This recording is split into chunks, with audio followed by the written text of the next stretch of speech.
Alors, on continue avec quelques exemples.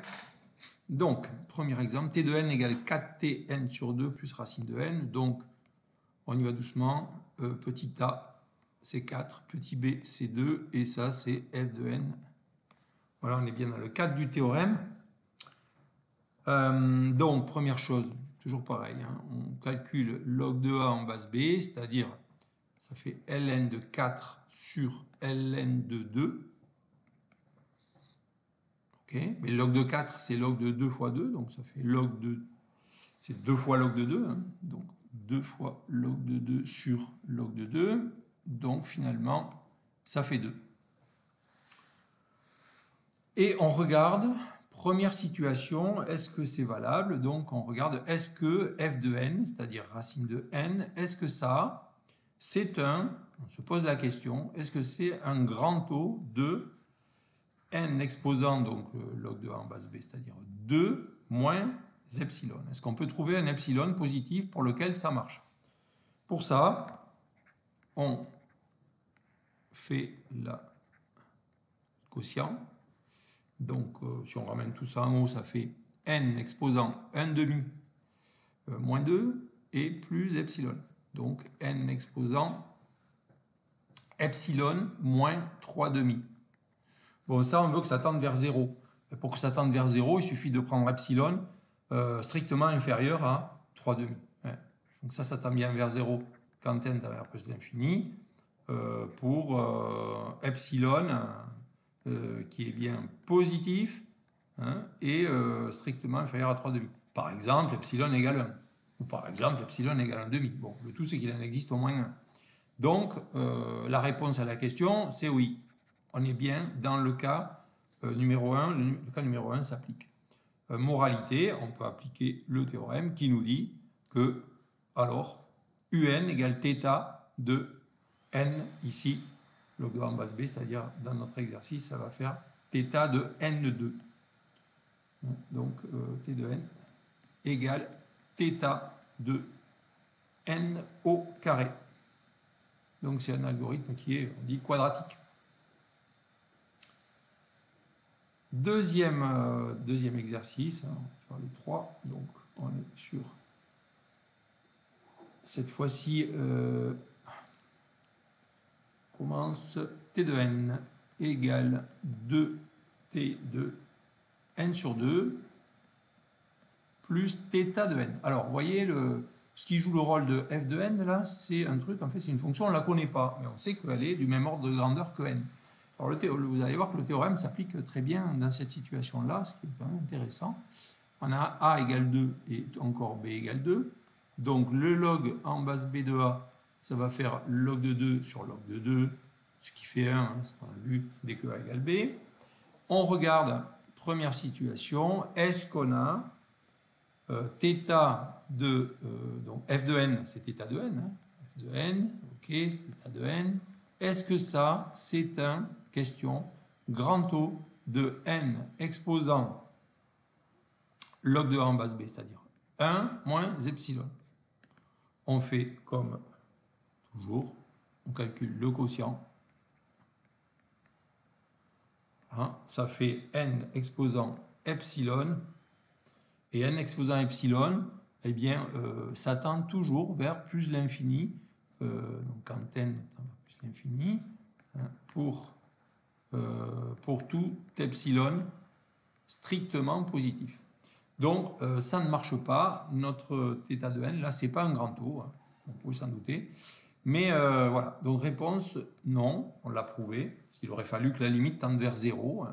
Et là, c'est pas possible. Pour tout epsilon, ça tend vers l'infini. Donc, on se rabat sur le deuxième possibilité.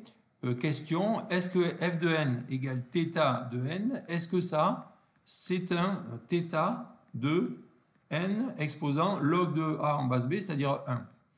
Alors là, la réponse est oui, parce qu'il y a égalité. θ de n, c'est égal à θ de n. Donc oui, ça marche. Et donc on peut conclure directement que t de n, finalement, c'est quoi? Ben, c'est un θ de, alors f de n, c'est-à-dire racine de n, fois log de n. Ok, donc c'est le deuxième, vous voyez, le deuxième. Ici, hein, on est dans le deuxième cas, donc c'est θ de f de n fois log de n. F de n, c'est des racines de n, donc ça fait bien racine de n, log de n. Bon, on termine avec dernier. Donc cette fois-ci, vous allez voir que on est en train de passer en revue toutes les possibilités. Hein, donc cette fois-ci, c'est le troisième cas qui va s'appliquer. Donc on continue. Dernier exemple. Donc t de n égale 3 t de n sur 3 plus n au carré. Donc, bon, vous avez compris, hein, B, E, A, B, f de n, log de A en base B, ça fait 1, puisque A égale B.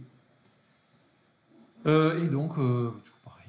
Première question, est-ce que n au carré égale, est-ce que ça, c'est un grand taux de 1, de n, pardon, exposant 1 moins epsilon. Je fais le quotient n carré sur n exposant 1 moins epsilon. Ça fait n exposant 1 plus epsilon. Bon, mais ça tend vers plus l'infini. Pas de doute. Quand n vers plus l'infini, quel que soit epsilon positif. Donc, réponse non, ça ne marche pas. J'essaie le 2. Est-ce que f de n, c'est-à-dire n au carré, est-ce que c'est, question, un θ de n exposant log de A en base B, c'est-à-dire, est-ce que n2 est du même ordre de grandeur que n? Bon, ça, on peut répondre non directement, maintenant on a compris. N et n carré, hein, ça fait un moment qu'on le voit, mais évidemment, ce n'est pas le même ordre de grandeur. Donc, troisième et dernier cas de figure, est-ce que n carré, ça peut être un oméga de n exposant log de A en base B, c'est-à-dire 1 plus epsilon. Est-ce que ça, on peut y arriver? Je calcule le quotient. Je simplifie. Ça fait n exposant 1 moins epsilon. Et je voudrais que ça tende vers plus l'infini, parce que j'ai un grand oméga là. Eh ben, oui, ça marche. Ça tend bien vers plus l'infini quand n tend vers plus l'infini. Pour epsilon, alors il faut que, ça ne va pas marcher tout le temps, mais il faut que epsilon soit plus petit que 1. Hein, positif est plus petit que 1. Donc pour tout epsilon, pour epsilon compris comme ça entre 0 et 1. Par exemple, voilà, il suffit que vous en donniez un. Par exemple, epsilon égale 1,5. Si vous remplacez, ça fait 1 moins 1,5, ça fait racine de n, ça tend bien vers plus l'infini. Donc oui, ça marche. Alors il y a une deuxième condition. Je vous la réécris, c'est A f de n sur B. C'est ça là. On veut montrer, est-ce que ça, on peut dire que c'est inférieur à CF de n? Question. Alors je calcule. AF de n sur B, vous allez voir que bon, quelquefois c'est très facile à faire. Donc ici, ça fait 3 f de n sur 3. Mais attention, f de n, ici, dans cet exercice, c'est n au carré. C'est ça. Donc f de n sur 3, ça va être n sur 3 au carré. Ce qui fait n au carré sur 9. Donc ça simplifie, ça fait donc 1 tiers de n au carré. Bon, ben c'est fini, regardez, on veut que ce soit inférieur à CF de n. Oui, ça marche, il suffit de prendre, voilà, C égale 1 tiers. C égale 1 tiers, et si vous regardez, est-ce que ça correspond bien à ce qu'on veut? Ben oui, parce que C, il faut qu'il soit strictement compris entre 0 et 1. Donc ça nous va très bien.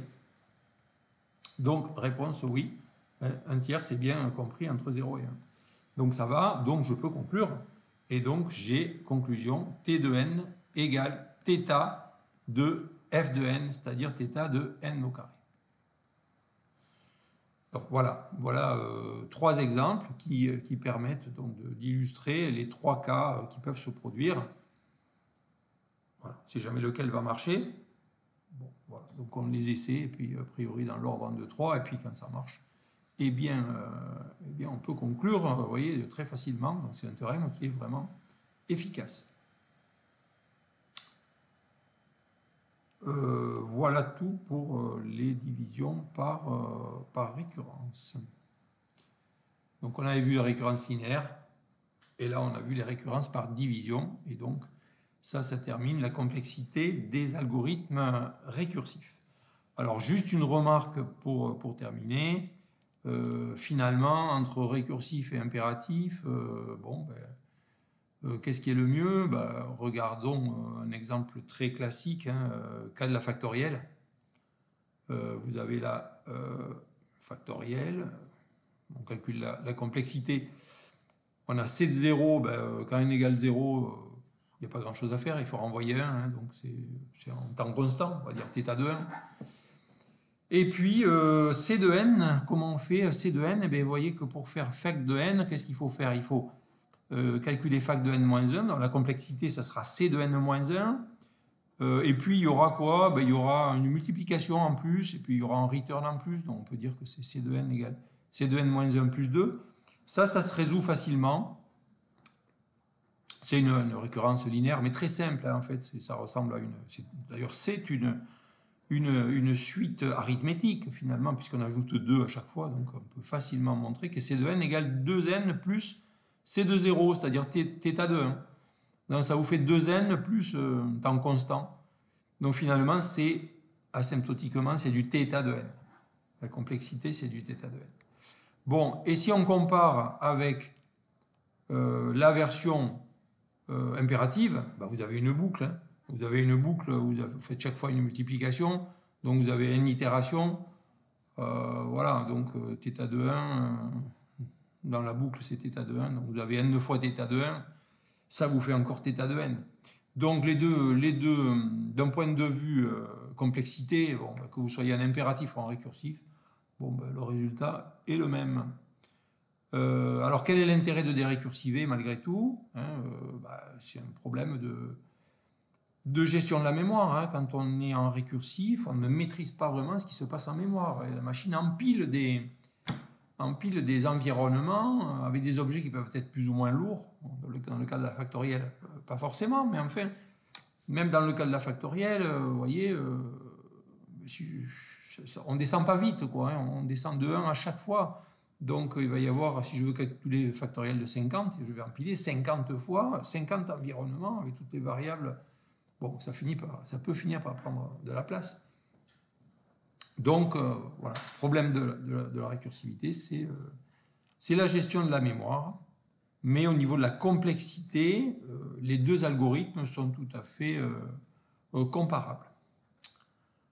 Voilà ce qui achève donc le chapitre sur la complexité.